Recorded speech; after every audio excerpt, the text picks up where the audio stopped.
Bonjour à toutes et à tous, dans cette vidéo nous allons nous intéresser à la notion de densité. C'est une notion de probabilité qui va nous permettre de considérer des problèmes où les variables aléatoires peuvent prendre n'importe quelle valeur sur un intervalle ou n'importe quelle valeur sur R.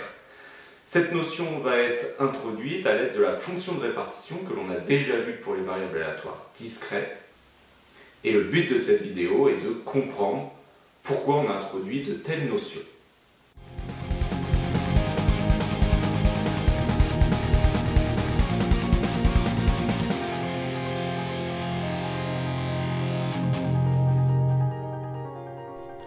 Alors pour démarrer ce chapitre, nous allons commencer par un exemple pour essayer de vous faire comprendre quel est l'intérêt des variables aléatoires à densité, et en tout cas à quel type de problème ça se rapporte. Alors l'exemple est le suivant. On va tirer aléatoirement un nombre réel entre 0 et 1. Cette fois-ci, c'est un nombre réel et non pas un nombre entier comme on avait pu le voir. Et on va noter x, la variable aléatoire correspondant au nombre tiré. Et donc le support, eh bien, ça va tout simplement être l'ensemble des nombres que l'on peut tirer, donc de 0 jusqu'à 1, et cette fois-ci c'est un intervalle.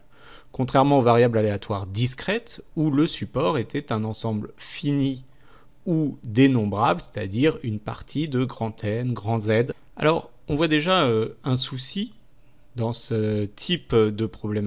On ne va pas pouvoir prendre tous les cas qui correspondent à ce qu'on veut et les additionner, puisqu'il va y en avoir, beaucoup, il va y en avoir une infinité.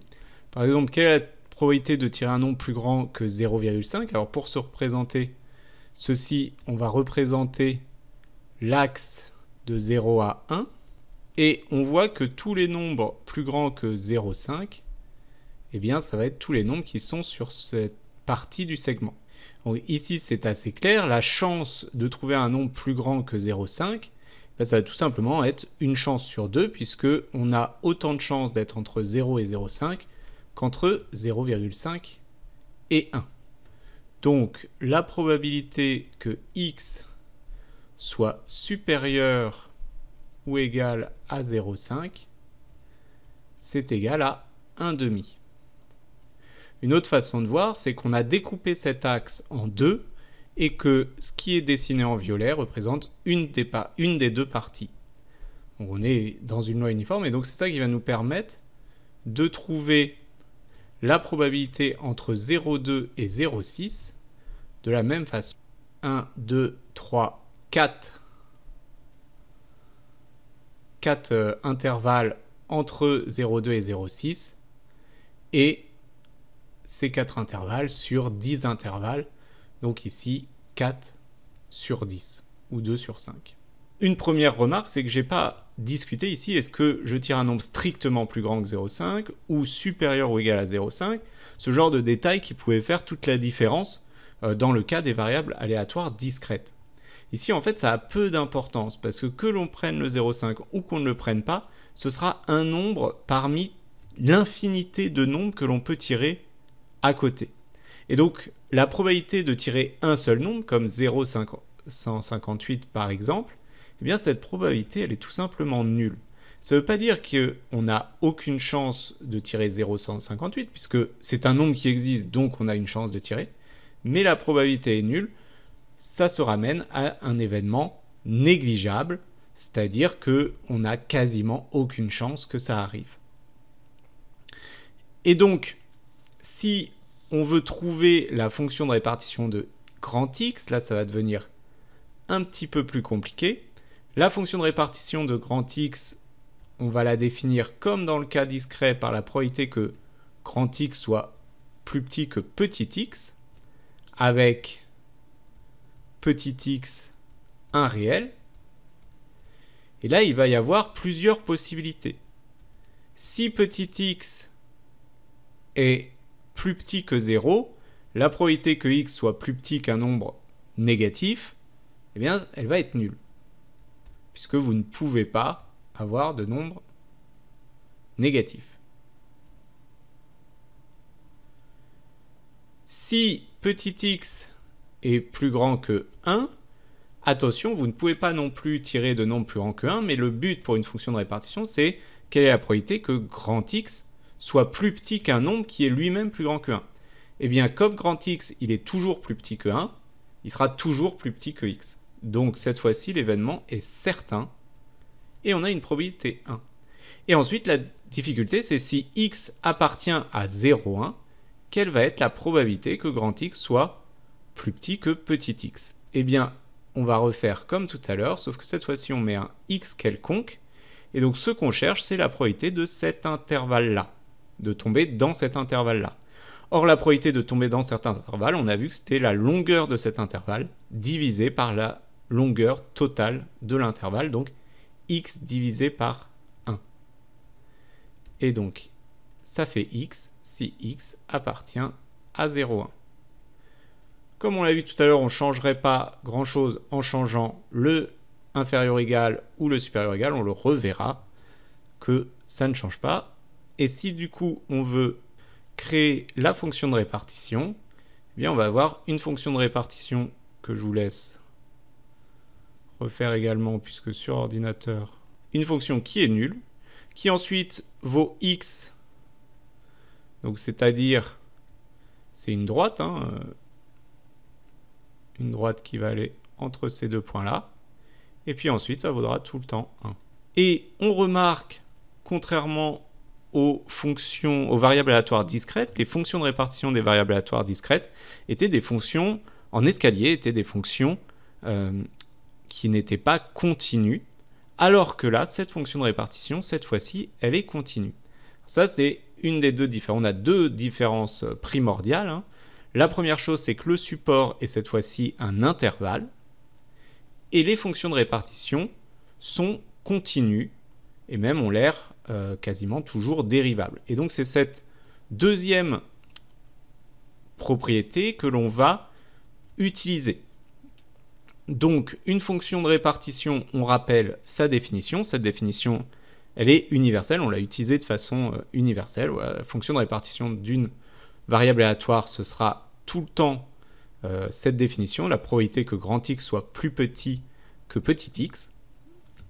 Et elle est la variable aléatoire à densité lorsque cette fonction de répartition, elle est continue sur R, et de classe C1 sur R, sauf éventuellement en un nombre fini de points. Donc là, on a bien une fonction qui est continue sur R, et elle est C1, alors elle est C1 entre moins l'infini et 0, elle est C1 entre 1 et plus l'infini, et puis elle est aussi C1 entre 0 et 1, et il y a des problèmes de dérivabilité, elle n'est pas dérivable en 0 et en 1. Cette définition, elle permet aussi de dire qu'on a une variable aléatoire à densité, c'est un type d'exercice qui revient un peu souvent, c'est-à-dire que vous calculez la fonction de répartition et vous vérifiez que la fonction de répartition obtenue est bien continue et de classe C1, sauf éventuellement en un nombre fini de points.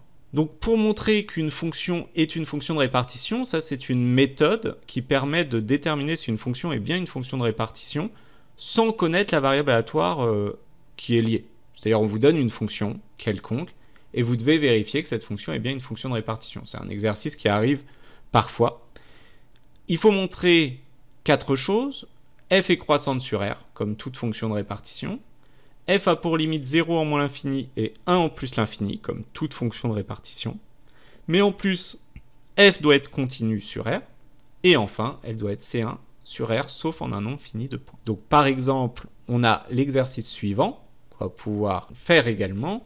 Donc vous avez une fonction, on va vérifier les différents points, à savoir, petit 1, montrer que la fonction est bien croissante. Donc évidemment sur 0 c'est croissant, alors 1 moins exponentielle moins lambda x, c'est moins évident que ça soit une fonction croissante, et pourtant ça l'est. Alors elle ressemble, si vous voulez, 1 moins exponentielle moins lambda x, c'est une fonction comme ceci, une sorte d'exponentielle mais à l'envers. Alors pour le justifier, on va dire que grand F est dérivable sur 0 plus l'infini, et f' de x égale lambda exponentielle moins lambda x. Vous pouvez vérifier la dérivée. Or, lambda est strictement positif, exponentielle moins lambda x est strictement positif.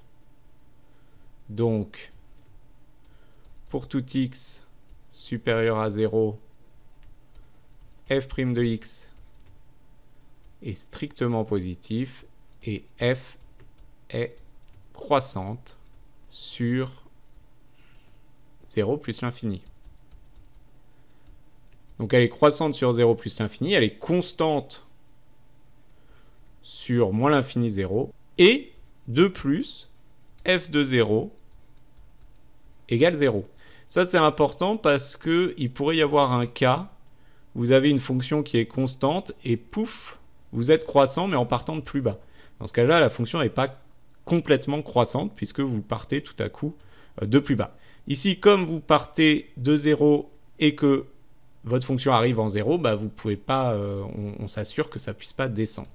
Bon, on ne va pas expliquer ça en détail dans le sujet, mais c'est bien de remarquer qu'effectivement, f de 0 est égal à 0, donc f est croissante sur R. Et le premier point est démontré. 2. Alors il faut calculer les limites. La limite de f de x quand x tend vers moins l'infini, ça c'est très facile puisque c'est la limite de 0 quand x tend vers moins l'infini. Attention de ne pas vous tromper, ces fonctions sont définies en deux morceaux et donc il faut faire la limite en utilisant le morceau adéquat. Et en plus l'infini, c'est pas beaucoup plus difficile, mais cette fois-ci, il faut quand même faire un calcul de limite. Et donc, la limite d'exponentielle moins lambda x en plus l'infini, c'est 0. Donc, il va rester ici 1 moins 0, c'est-à-dire 1. Donc, cela est démontré. Le dernier point, c'est la continuité. Alors, f est C1 sur R- étoile et R plus étoile. Donc continue aussi sur cet intervalle. Et la limite quand f de x tend vers 0 par valeur inférieure, c'est égal à 0. C'est la même chose que la limite quand f de x tend vers 0 par valeur supérieure. Et c'est également la même chose que f de 0. Donc, f est continu en 0. F est également du coup continu sur R. Dernier point, il faut que f soit C1, ce qu'on a déjà montré finalement en montrant la continuité. F est C1 sur R, sauf éventuellement 0. Et attention, c'est très pratique ce sauf éventuellement, puisque il n'y a pas à démontrer est-ce que c'est C1 ou est-ce que ça ne l'est pas. Ici, il s'avère que ça ne l'est pas. Si vous essayez de montrer que c'est C1, vous verrez que ce n'est pas dérivable en 0. Il faudrait faire le taux d'accroissement, etc. Mais inutile de le faire. Elle ne l'est pas forcément en 0 et ça n'a pas d'importance. Donc, ce petit exercice, je voulais le faire en vidéo puisqu'il permet vraiment de montrer l'état d'esprit qu'il y aura sur ce chapitre sur les densités. C'est-à-dire que vous avez des définitions qui vous donnent des méthodes, mais ces méthodes finalement c'est que des méthodes de première année sur les fonctions, montrer qu'une fonction est croissante, montrer des limites, montrer qu'une fonction est continue, bref, tout ce que vous avez fait en première année, vous allez le réutiliser ici, mais il faut juste connaître bien les définitions et quelle définition correspond à quel terme, quelle propriété. Donc il y a deux visions sur ce cours. Il y a la première vision où vous ne comprenez pas vraiment ce que c'est que des variables à densité, fondamentalement, mathématiquement, qu'est-ce que ça signifie, et vous appliquez les définitions quand on vous les demande. Et là, avec tout ce que vous savez déjà, eh bien, ça ne pose pas de problème pour déjà faire beaucoup de choses. Puis évidemment, dans un deuxième temps, le but, c'est de comprendre ce que vous êtes en train de manipuler pour aller plus loin, avoir plus de confiance en vous, etc. Donc, on a une fonction de répartition qui est d'une variable aléatoire maintenant qu'on appelle à densité. On part de là pour montrer un certain nombre de choses. Les fonctions de répartition, vous voyez que du coup, elles peuvent être de plusieurs types. Vous avez la courbe bleue ici qui correspond à une variable aléatoire discrète, puisque la fonction de répartition est en escalier. À chaque fois que vous changez de valeur prise par la variable aléatoire, bah, vous changez de votre probabilité, et puis vous continuez jusqu'à la prochaine valeur. En rouge, vous avez une fonction de répartition d'une variable aléatoire à densité. Et puis en noir, vous avez une fonction qui n'est pas en escalier, mais qui n'est pas non plus continue. Et bien ça, c'est tout simplement pas au programme. C'est des variables aléatoires qui sont ni discrètes, ni continues. Alors, une variable aléatoire, vous avez vu qu'elle pouvait être dérivable. Une fonction de répartition, en tout cas, d'une variable aléatoire peut être dérivable, puisqu'elle est de classe C1 presque partout, donc on peut la dériver presque partout. Et donc ça, cette notion, on va l'appeler la densité de probabilité. On verra des exemples de densité, à quoi ça peut correspondre. Et donc la densité d'une probabilité, c'est tout simplement la dérivée de la fonction de répartition. Alors, il y a un petit point problématique, c'est que la fonction de densité n'est pas unique, puisque elle peut changer de valeur au point où la fonction de répartition n'est pas C1. Et ça n'a pas d'importance d'ailleurs ce qu'on met dans ces points-là. Donc par exemple au point, donc là la fonction, pour notre fonction de répartition qui était ici, en 0 on ne sait pas la valeur de sa dérivée, donc on peut dire que la dérivée elle vaut 0, ce qui est le plus logique. On peut dire aussi que la dérivée elle vaut 1, ce qui n'est pas non plus illogique. On peut dire qu'elle vaut lambda, ou on peut dire qu'elle vaut 3612, peu importe. Alors évidemment on choisira un nombre qui soit un peu cohérent et qui évite de se poser plus de questions que ça. Mais c'est à comprendre, la densité n'est pas unique. Donc il y a une première façon de déterminer les densités. Eh bien c'est déjà, quand on a une fonction de répartition, eh bien on a automatiquement la densité en dérivant. Donc, typiquement, ici, ma fonction de répartition, la densité qui va correspondre, ça va être cette forme-là, c'est-à-dire qu'elle va valoir 0 si x est strictement négatif, et puis elle va valoir lambda exponentielle moins lambda x si x est positif. Voilà. Et le seul choix que j'aurais pu avoir, c'est qu'ici, j'aurais pu mettre x inférieur ou égal à 0 et x strictement supérieur à 0. Ça n'aurait rien changé, mais voici la densité. Donc quand on connaît une fonction de répartition, c'est très simple d'obtenir la densité, il faut juste dériver.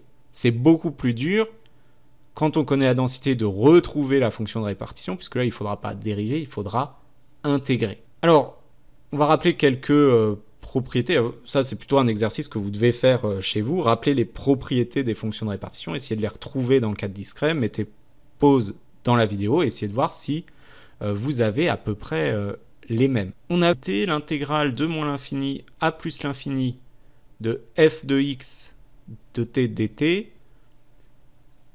Ça vient du fait tout simplement que la fonction de répartition, la limite en 0, en moins l'infini c'est 0, et la limite en plus l'infini, c'est 1. Alors, je vais faire ça de façon non rigoureuse, mais on connaît une primitive de petit f, c'est sa fonction de répartition. Donc, c'est la fonction de répartition entre moins l'infini et plus l'infini. Et la fonction de répartition en plus l'infini, eh bien, ça va être 1. Moins la fonction de répartition en moins l'infini, ça va être 0. Donc ce qu'on sait sur les limites de la fonction de répartition, ça nous donne tout simplement le fait que l'intégrale de moins l'infini à plus l'infini de notre densité, c'est toujours 1. Ça, c'est à rapprocher avec ce qu'on sait sur les sommes. Ce qu'on sait sur les sommes, c'est que la somme des probabilités pour une variable aléatoire, ça donne 1. Eh bien, l'intégrale de la densité, la somme de toutes les densités, doit donner 1 également, pour que ça soit une variable aléatoire. De même, la fonction f est continue sauf éventuellement en un nombre fini de points. Ça vient du fait directement que la variable aléatoire, la fonction de répartition est de classe C1. Donc si on la dérive, la fonction qu'on obtient, elle est continue, sauf aux endroits où la fonction de répartition n'était pas C1. Qui va nous donner plusieurs façons de calculer ce genre de quantité. Alors parce qu'on va beaucoup parler dans la suite de fonctions de répartition, de de densité, on va chercher des densités, on va chercher des fonctions de répartition, vous verrez qu'on cherchera à calculer l'espérance, la variance, etc. Donc ce sont des exercices souvent avec une méthode très classique qu'on va exploiter un peu tout le temps. Mais il ne faut pas oublier que la plupart du temps, ce qu'on cherche quand on fait des probabilités, c'est de calculer la chance que quelque chose ait de se produire, donc calculer la probabilité. Et pour cela, on a deux façons de faire pour calculer la probabilité que x, grand X, soit plus petit qu'un nombre petit x. La première, c'est en utilisant la fonction de répartition. Si vous connaissez la fonction de répartition, ça c'est la définition de la fonction de répartition. Et puis la deuxième chose, si vous connaissez la densité, eh bien, ça va être la primitive de fx de t, la primitive qui s'annule, donc celle entre moins l'infini et petit x. Et donc ça permet déjà de voir un petit peu quel est le lien entre fonction de répartition, densité. Quand vous avez une densité, que je vais représenter par une fonction comme ça, continue, et que vous cherchez un nombre x, vous voulez connaître la probabilité d'obtenir tous les nombres qui sont plus petits que x. Eh bien, vous allez calculer ici l'air sous la courbe de moins l'infini à x. C'est-à-dire que vous allez en quelque sorte, entre guillemets, je mets de gros guillemets ici, sommer toutes les possibilités jusqu'à petit x. Mais sommer sur une fonction continue, donc prendre l'intégrale. Donc la probabilité que grand X soit plus petit que x, c'est l'intégrale de moins l'infini à petit x de f de t. Donc la densité, si vous voulez, ça vous donne l'endroit où vous avez le plus de chances que x ait de se réaliser. C'est-à-dire que si vous avez une densité, alors je vais vous donner par exemple la fonction de densité d'une loi uniforme entre 0 et 1, celle du premier exemple qu'on a eu dans cette vidéo, c'est ça, c'est celle-ci. Et 1. Donc ici, vous avez autant de chances de tirer un nombre entre 0 et 1. Donc la densité est tout simplement constante, puisque vous avez autant de chances. Si vous voulez tirer un nombre qui soit plus petit que 0,5, vous allez avoir l'air ici qui va être une chance sur 2 par rapport à l'air total. Par contre, vous voyez que si vous cherchez les nombres plus petits que 0, eh bien la densité est nulle. Vous n'avez pas de nombre ici que vous risquez de trouver, et vous n'avez pas non plus de nombre ici que vous risquez de trouver. Donc si vous voulez, la densité, plus la fonction de densité est haute, plus votre variable aléatoire a de chances de se trouver autour de ce nombre-là. Et donc, d'où l'appellation densité, en fait. C'est là où il y a la densité de probabilité, c'est là où les probabilités ont le plus de chances de se retrouver. Alors que la fonction de répartition, c'est comment la probabilité se répartit entre moins l'infini et plus l'infini. Donc, une fois que vous avez compris ça, si vous voulez calculer la probabilité cette fois-ci que grand X soit strictement supérieur à petit x, eh bien, c'est toujours la même astuce, c'est 1 moins la probabilité que grand X soit plus petit que petit x, donc 1 moins la fonction de répartition, ou 1 moins ça. Mais comme l'intégrale de moins l'infini à plus l'infini de la densité, ça fait 1, eh bien, ça revient à faire de x à plus l'infini. On peut retenir qu'en fait, quand vous voulez aller de x à y, que vous voulez calculer la probabilité que grand X soit compris entre petit x et petit y, eh bien, ça va être l'intégrale de x à y de la densité, tout simplement. Et donc, on a deux façons de connaître complètement les lois d'une variable aléatoire à densité, soit avec la fonction de répartition, soit avec la densité. On peut passer de l'une à l'autre, et dès que vous en avez une, vous pouvez calculer n'importe quelle probabilité. Donc, la plupart du temps, il est hors de question de passer de l'une à l'autre si le sujet ne nous amène pas à y passer parce que vous préférez. Il faut connaître les deux façons de faire, évidemment, pour gagner un maximum de temps quand vous êtes dans un sujet. Et donc, on va avoir deux cas particuliers. La probabilité déjà que grand X soit égal à petit x, dès que c'est une variable aléatoire à densité, il n'y a pas de doute, c'est toujours 0. Voilà, il n'y a pas de densité en un point. L'air, si vous voulez, entre A et A, entre petit x et petit x, il est nul. Donc, la probabilité est 0. Et la probabilité que x soit compris entre A et B, vous allez avoir deux façons de le calculer, soit en utilisant la densité, l'intégrale de A à B, soit avec la fonction de répartition, c'est la fonction de répartition en B, auquel vous avez enlevé la fonction de répartition en A. puisque vous regardez la probabilité que x soit plus petit que b, et il faut enlever toute la probabilité que x soit plus petit que a. Et vous avez pile la probabilité que x soit compris entre a et b. Évidemment, ça n'a aucune importance que ça soit inférieur ou égal ou strictement inférieur des deux côtés. Donc toutes ces probabilités sont les mêmes. Et je vous renvoie à la démonstration pour que ça soit bien justifié, toutes ces formules.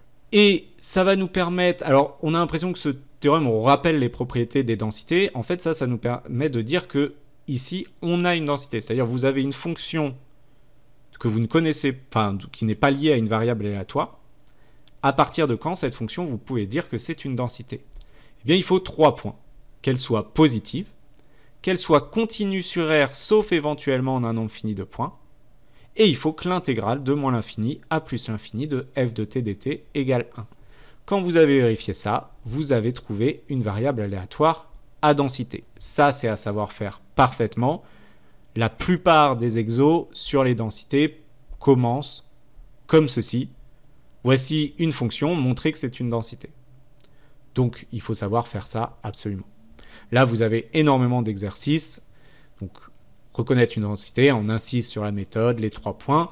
Et puis, vous avez bien entendu beaucoup d'exercices pour vous y entraîner. Voilà, c'est une vidéo un peu longue, mais qui introduit un sujet qui n'est pas évident, les variables aléatoires à densité. J'espère que vous avez compris le principal. N'hésitez pas à regarder les points qui vous ont posé des problèmes. Et puis, bien sûr, n'hésitez pas à poser des questions en classe ou sur les forums de la classe.